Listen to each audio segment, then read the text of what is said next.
children asked me that. And I told them very proudly that I have never taken any action that resulted in the death of another human being. Have you ever killed anybody? No, thank God. My children asked me that. And I told them very proudly that I have never taken any action that resulted in the death of another human being. There's one kind of half exception. And I think about this all the time. In 1993, I guess it was, I was sitting in the morning meeting. I told you earlier that every unit meets every day at 9 o'clock, and you just talk about what happened in the country that you cover overnight. I was in the morning meeting, and the secretary came in, and she said, "John, General Powell is on the phone for you, Colin Powell." I said, "General Powell? How does he know who I am?" And she said, "I don't know, but he asked for you by name."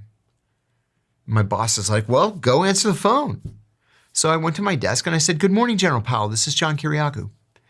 And he says, "John, if the Iraqis were going to kill the president, who would actually be in charge of that operation?"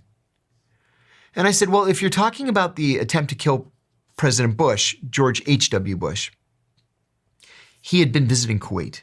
I said, "Kuwait operations are run from the Iraqi intelligence service's Basra station, but Basra station is headed by Sabr Abdulaziz Adori, the director of the Iraqi intelligence service." He says, "Where does he sit?"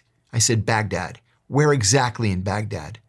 I said, "If you hold on a second, I'll look up the address." So I looked it up. I gave him the address. He says, "Thank you," and he hangs up the phone. I go back in the meeting.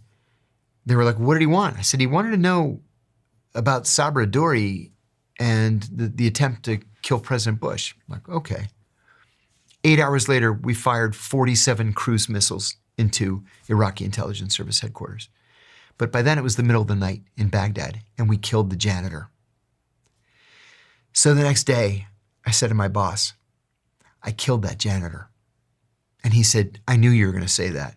You didn't kill the janitor. You had no idea what Powell was going to do with the information." I said, "I know, but I still feel guilty about it. Other than that, thank God, I never had to do it. I'm not sure how I would sleep at night."